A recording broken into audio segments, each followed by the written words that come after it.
और मैं बता दूं एक बहुत बड़ा खेल भी हुआ है इस सत्ता के पीछे। देखिएगा कि जब विधानसभा का चुनाव होगा तो कांग्रेस हो या आरजेडी हो, उनके कई को बेटा को भी देखिएगा भारतीय जनता पार्टी से टिकट। अगर वही एक्सपेरिमेंट झारखंड में भी होता और अपने लोगों में कांग्रेस के लोग अगर विश्वास रखते, अगर फुरकान साहब को लादने का काम करता तो एक चाल, बड़ी चाल होती थी। को ट्रेनिंग देने के बाद भी आप 2 दिन 3 दिन तक होटल में रह के वोट देना सिखाए, ट्रेनिंग किए कि ऐसे वोट देना है, ऐसे वोट देना है, एक लेमैन की तरह, जैसे गांव को बुढ़िया को सिखाया जाता है कैसे दिया, उसी तरह से आप एक जनप्रतिनिधि को सिखा रहे हैं। हमारा जो टीम लीडर जो भी रहा इस फोल्डर में, जिसकी कहीं ना कहीं नाकामी रही है कि अपने कुनबा को समेट के नहीं रखा। अरूप चटर्जी जो माले के विधायक हैं, उन्होंने खुद प्रत्याशी देने की बात कही, बिल्कुल एकदम प्रत्याशी की नहीं, बात भी किए, बात को भी रखे, लेकिन उनकी बातों को सुनने में भी गई, तो कहीं ना कहीं उनको एक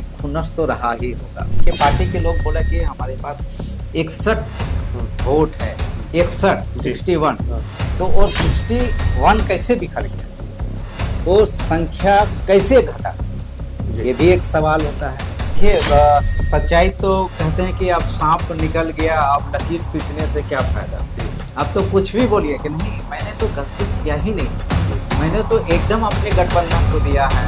अब तो क्योंकि समाज में राजनीति करते हैं। लाइव में आपका स्वागत है। मैं हूं अभिषेक सिंह।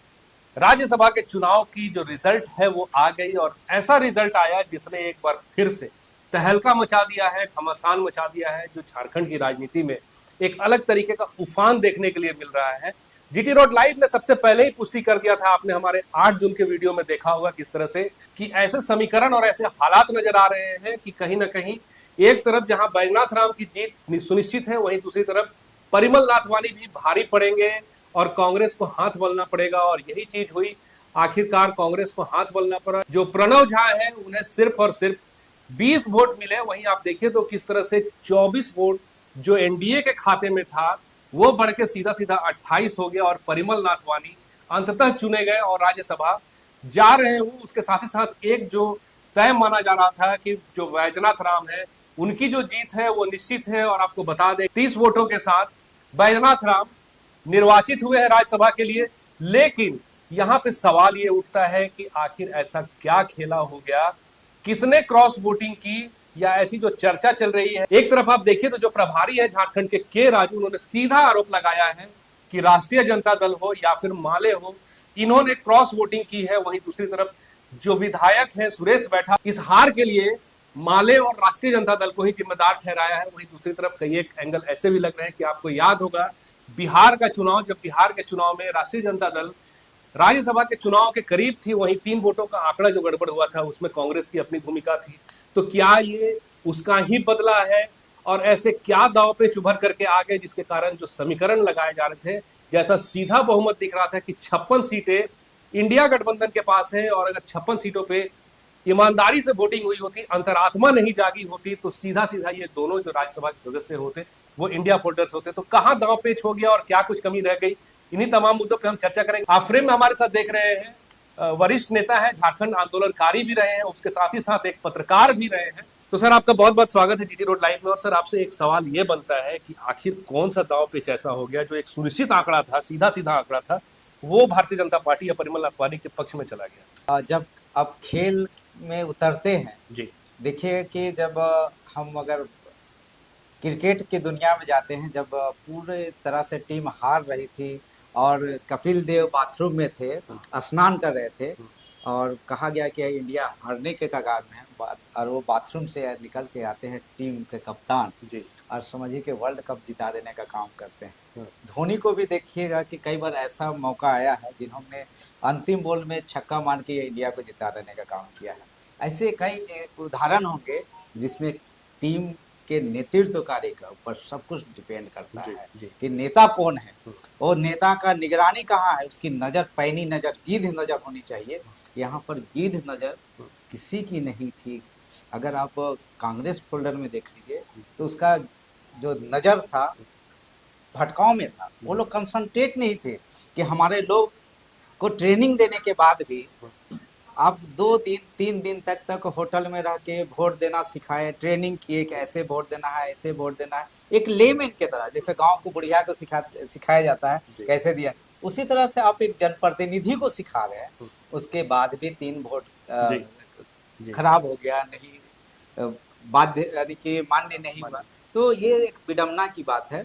और हमारा जो टीम लीडर जो भी रहा इस फोल्डर में, जिसकी कहीं ना कहीं नाकामी रही है कि अपने कुनबा को समेट के नहीं रखा, हम्म, जिसके कारण से भारतीय जनता पार्टी समर्थित या निर्दलीय प्रत्याशी जी जो जीत हासिल किया है, हम्म, इन प्रकरण जीत होता है, विजय कैसे हासिल किया डजेंट मैटर, जी वो सफलता को अर्जित किया है। हम्म, तो अर्जित किया है तो आप समझ लीजिए कि ये एक बड़ी चेतावनी भी है आपके वर्तमान सरकार के लिए, सत्ता के पक्ष के लिए, क्योंकि सत्ता कोई अस्थाई नहीं होता है, ये मिट्टी का कलश जैसा होता है, कब फूट जाएगा, कब टूट जाएगा, कब रूठ नहीं जाएगा, तो कोई नहीं आपका जैसे पुष्कर का कहना है ना सीधा बात की कप्तान, मेन जैसे कप्तान। आपने कपिल देव की बात की, हाँ, महेंद्र सिंह धोनी की बात की, तो वैसे ही अगर अभी इंडिया फोल्डर में कप्तान देखे तो हेमंत सोरेन है। एकदम एकदम तो विधायक दल अगर के नेता भी रहे जी हैं, जी तभी वो सीएम बने हैं। जी, तो एक तरफ देखिए तो झारखंड मुक्ति मोर्चा के जो कैंडिडेट थे बैजनाथ राम, सीधे सीधे अच्छे आंकड़े से, जो चाहिए था 28 उसके आगे 30 31 अगर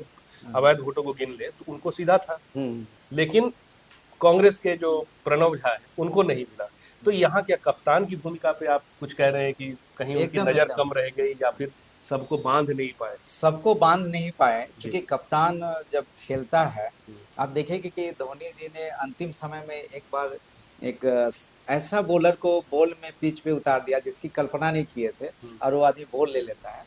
तो आपको समझना चाहिए कि कप्तान की नज़र कहीं ना कहीं ढीली थी। हालांकि उन्होंने सवेरे एक दिन पहले सबको बीएनआर चाणक्य में आके सबसे मिलजुल के गए, और लेकिन लगातार देखिए ना 2 दिन तक बैठक भी हुई, बैठक भी हुई मुख्यमंत्री आवास में मुख्यमंत्री आप आवास जो में भी कह रहे हैं लगा। मॉक पॉल भी हुआ, हाँ, सब कुछ हुआ। लेकिन 2-3 बातों की ओर आपको ध्यान देने की ज़रूरत है हाँ अभिषेक जी। पहला कि अरूप चटर्जी जो माले के विधायक हैं, जी उन्होंने खुद हम्म, प्रत्याशी देने की बात कही थी। बिल्कुल एकदम प्रत्याशी की नहीं जी बात भी किए, बात को भी रखे, लेकिन उनकी बातों को सुने नहीं गई। हाँ, तो कहीं न कहीं उनको एक खुन्नस तो रहा ही होगा, हम्म, है ना? एक खुन्नस उनको रहा होगा। और चूँकि वो लोग माले से पहले वो लोग मासस से थे, एमसीसी के रहे हैं, मार्क्सवादी को कम्युनिटी सेंटर के वो लोग पहले थे, और इन्होंने चुनाव के समय में मिला। तो उनका जो सोच रहा है, उस सोच को समझिए, कहीं न कहीं खुन्नस है कि मेरी बातों को ठहरेगी। जी क्योंकि कम्युनिस्ट पार्टी हमेशा कांग्रेस से लड़ाई लड़ती रही है। कई कांग्रेसी लोग आज की तारीख में देखिएगा, हम्म, तो अभी जो आपका चुनाव जो हुआ, हम्म, जिसमें कि आपका कांग्रेस चुनाव जीती इधर जी कर्नाटक साइड, जी वो कम्युनिस्ट पार्टी को हरा के ही। तो कम्युनिस्ट और कांग्रेस के बीच में हमेशा द्वंद्व चलता रहा है। हम्म, तो ये भी समझिए कि द्वंद्व का एक हिस्सा है, इसलिए गणित गड़बड़ा गया, हम्म, क्योंकि हम उम्मीद किए थे, हम्म, और उम्मीद सबसे दुख का कारण में कन्वर्ट हो गया। लेकिन इस कमी को कप्तान चाहते तो दूर कर सकते थे, क्योंकि एक खिलाड़ी मेरा बहुत अच्छा परफॉर्मेंस देता है, और दूसरा खिलाड़ी उसी वोट से जीतना है, हम्म, और दूसरा जो खिलाड़ी है उससे बेस्ट खिलाड़ी होने के बावजूद भी राजनीति का परिपक्व आदमी हार जाता है, आपका अच्छा नहीं खेल पाता है, तो कहीं ना कहीं आपके नेतृत्व क्षमता में एक सवाल उठता है। क्योंकि आपके पार्टी के लोग बोला कि हमारे पास 61 हम्म, वोट है, 61 जी 61, हाँ, तो और 61 कैसे बिखर गया, हम्म, वो संख्या कैसे घटा, जी ये भी एक सवाल होता है। क्या धन बल के सामने बाहुबल कम हो गया, हम्म, या धन बल बाहुबल के सामने जन बल कम हो गया, आपका जनप्रतिनिधि कमजोर हो गया? ये आकलन करने की जरूरत है आज के तारीख में। अच्छा, राष्ट्रीय जनता दल हाँ, का भी आप देखिए तो अभी उन्होंने पीसी भी किया, इस बात को रखा कि नहीं, हम अपने विचारधारा से चलने वाले लोग हैं और जैसा हमें आला कमान कहेगा वैसे हम करेंगे, और हमने जो वोट दिया है वो गठबंधन को ही दिया है, ऐसा कहना है राष्ट्रीय जनता दल के विधायकों का। लेकिन फिर क्या आपको इसमें कितनी सच्चाई लग रही है पुष्कर भाई? देखिए सच्चाई तो कहते हैं कि अब सांप निकल गया, अब लकीर पीटने से क्या फायदा। जी अब तो कुछ भी बोलिए कि नहीं, मैंने तो गलती किया ही नहीं, जी मैंने तो एकदम अपने गठबंधन को दिया है। अब तो चूंकि समाज में राजनीति करनी है ना, समाज को आईना दिखाना है। अब जो किए पर्दा के पीछे किए वो नहीं चलेगा।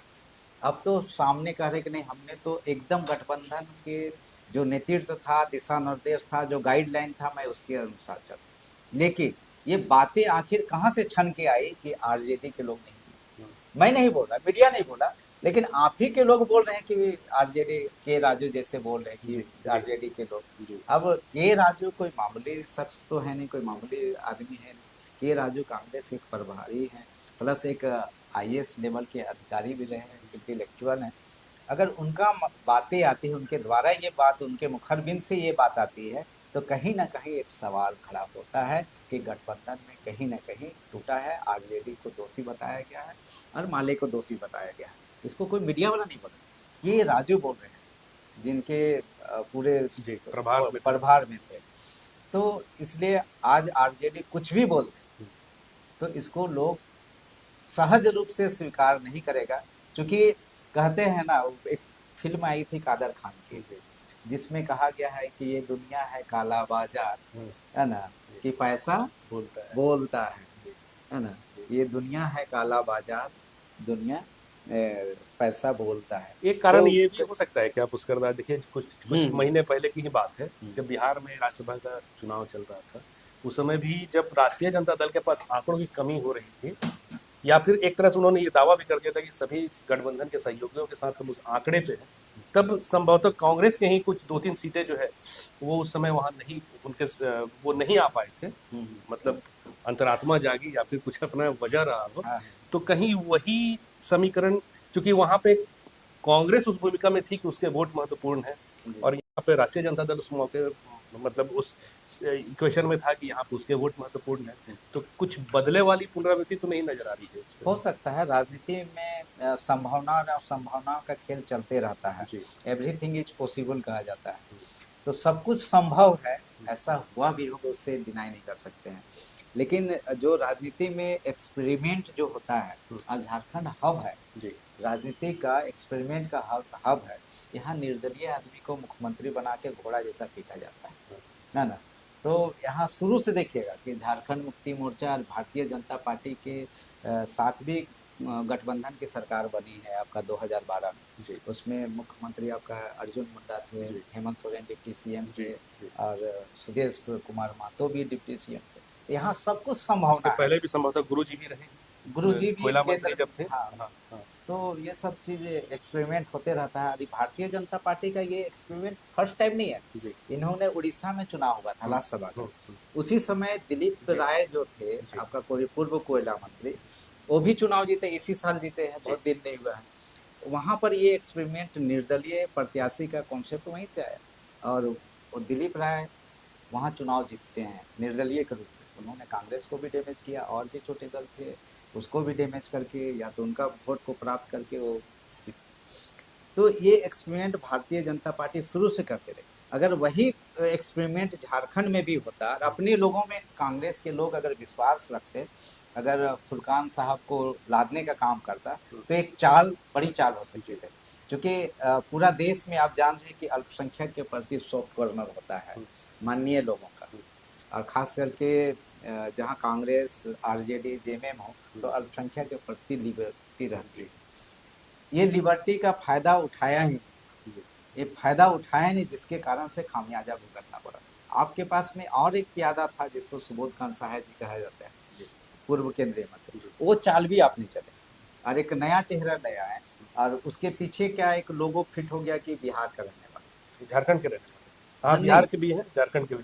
जी, आपका जमशेदपुर बोकारो आसपास रहते हैं। लेकिन क्या हुआ कि एक फ्लैशबैक में जो कहानी चला दी गई कि बिहार के, मूल रूप से बिहार के रहने वाले, तो ये जो बाहरी कैंडिडेट को आप लाने की बातें कर गए, तो आपको यहाँ पर विलेन बना दिया। लेकिन क्या नाथवानी जी झारखंड के, ये भी बातें आनी चाहिए थी, लेकिन आप वो बात को नहीं आने दी। तो कहीं ना कहीं आप जो कड़ी को जोड़ना चाहिए मजबूती के साथ, वो कड़ी को जोड़ नहीं पाए जनता के बीच भी, और अपने लोगों के बीच भी नहीं जोड़ पाए, जिसके चलते कहीं ना कहीं लीडरशिप का कमी दिखा गया। हाँ, आप जो कह रहे हैं ये सही बात है कि भारतीय जनता पार्टी कैंडिडेट जो बने उनके, उसके पहले लगातार ये दावा ठोक रही थी कि हम लोकल ही किसी को देंगे, हाँ, स्थानीय उम्मीदवार को देंगे, हाँ, जो जनमन की बात समझता हो उसको देंगे। हाँ, लेकिन एक बार आप फिर से देखिए किस तरह से कभी गौरव वल्लभ की चर्चा हुई, हाँ, उसके बाद फिर अचानक से परिमल नाथवानी की एंट्री होती है हाँ, और बतौर निर्दलीय उनको भारतीय जनता पार्टी का समर्थन मिलता है। समर्थन मिल गया है। तो इसके पीछे क्या खेला हुआ? इसके पीछे देखिए कि भारतीय जनता पार्टी हमेशा, मैं बता रहा हूँ कि एक्सपेरिमेंट करते रही है। इसलिए देखिए कि रघुवर दास को भी जो सीएम बनाया जाना वो भी एक बड़ा एक्सपेरिमेंट था। जी। यहाँ पर भी 6-7 लोगों का नाम था भारतीय जनता पार्टी को जो दिल्ली भेजा गया, लेकिन उन सब में देखा गया कि द बेस्ट कौन हो सकता है, क्योंकि चुनाव जीतना है। भारतीय जनता पार्टी चुनाव जीतने के लिए राजनीति करती है। चुनाव जब वो उतरती है तो उसका एक ब्रांडिंग होता है, एक क्या कहते हैं उस लेवल पे वो हाइट पे ले जाता है कि हमको जीत लेना है एट एनी कॉस्ट। हाँ, साम जैसे दंड भेद जो हो जो सब भी हो, लगा देना। जैसे मेसी जब खेलता है फुटबॉल आप देखिएगा तो कभी उसका हाइट देखिएगा कि कितना हाइट पे जंप करके गोल मार लेता है। ये गोल मारने पे डिपेंड करता है। तो उसी तरह से नाथवानी जी को भारतीय जनता पार्टी बोला कि ये सुपर हीरो हो सकता है, जो ये 4 सीटों का आंकड़ा जुटा सकता है। है ना। इसके पास हर तरह का गुण से निपुण है जी। और नाथवानी इसी गुण पे निपुणता दिखाते हुए उन्होंने चारों तरफ प्यादा आगे कई लोगों को। और मैं बता दूं एक बहुत बड़ा खेल भी हुआ है इस सत्ता के पीछे। जी। देखिएगा कि जब विधानसभा का चुनाव होगा तो कांग्रेस हो या आरजेडी हो, उनके कई गो बेटा को भी देखिएगा भारतीय जनता पार्टी से टिकट मिलेगा। अच्छा, ये भी संभावना है। हाँ। ये खेल बहुत बड़ा खेल है। अच्छा। और कांग्रेस कई बार डमी कैंडिडेट भी उतारती है भारतीय जनता पार्टी के। आप देखिए हटिया में आलोक दुबे को उतार दिया गया था, एकदम डमी कैंडिडेट थे। रांची में सुरेंद्र सिंह को एकदम डमी थे। वो लोग को कोई मतलब नहीं था, हम जीते हारे कोई मतलब नहीं, एकदम बाईपास दे दिया था। तो हो सकता है कि यहाँ पर भी कांग्रेस ने डमी के रूप में ही एकदम उतार दिया हो। कहे कि गंभीरता नहीं थी टीम के साथ, जिस प्रकार से टीम लीडर के साथ में गंभीरता पूर्वक कोऑर्डिनेशन बनाना चाहिए, टाइट कोऑर्डिनेशन बनाना चाहिए, और कोऑर्डिनेशन बना ही नहीं। इसके चलते हम लेख पाते हैं, जिसका फायदा भारतीय जनता पार्टी के समर्थित उम्मीदवार ने लाभ उठाया, है ना। अब वो जैसे मैनेज किया, ये डजंट मैटर कि हाउ टू मैनेज, ये क्या कहते हैं डैमेज कंट्रोल कैसे किया नाथवानी जी, ये अंदर खाते की बात है। क्योंकि कहते कि राज को राज रहने दो, हर बात को तो कहा नहीं जाता है ना। कि कैसे एक बड़ा पूंजीपति आदमी झारखंड के राजधानी रांची से मीनू मसानी जो चुनाव जीतते हैं, कभी चुनाव जीतने के बाद रांची नहीं आए। मुंबई का आदमी झारखंड पार्टी से एनी होरो की पार्टी से जीतते हैं और कभी झारखंड नहीं आए। तो उसी तरह से नाथवानी तो जीते। अब इसको खुलासा अभी नहीं होगा, लेकिन परत परत दर परत झारखंड की जनता, जो कॉन्शस जनता है, वो देख रही है, समझ रही है कि पर्दे के पीछे जरूर कुछ ना कुछ खेला हुआ है। इस खेल में कई तरह की बातें जो आप बोल रहे हैं कि सामने जो भी है सब ताकतें लगी।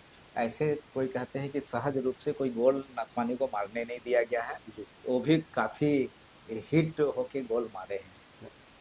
तो ये कुछ हुआ है। हाँ। ये तो साथियों आपने सुना, एक फॉर्मूला है फिजिक्स में, या फिजिक्स की बोलचाल की भाषा में कहा जाता है कि वर्क डन जो होता है वही काउंट होता है, आउटपुट जो होता है वही काउंट होता है। ये कभी काउंट नहीं होता कि उसके पीछे आपने कितना एफर्ट लगाया, कितना वक्त बिताया। तो वही हाल यहाँ पर ये है कि जिस तरह से आप देखिए कि परिमल नाथवानी जीत चुके हैं, तो इसके पीछे क्या साम दंड भेद की नीति रही है, या फिर क्या कुछ अंतरात्मा की रणनीति रही है, ये तो जो होना था वो हो गया साथियों। बहरहाल ये तो अब सुनिश्चित है कि बैजनाथ राम जो है वो राज्यसभा जा रहे हैं, वही परिमल नाथवानी चौथे कार्यकाल के लिए राज्यसभा जा रहे हैं। आज के लिए साथियों बस इतना ही। जाते जाते आपसे वही आग्रह है कि अगर आपने हमारे चैनल को सब्सक्राइब नहीं किया तो जरूर से कर लीजिए, वीडियो को हमारे लाइक शेयर और कमेंट भी जरूर कीजिए, आज्ञा दीजिए। नमस्कार, जय हिंद, जय भारत।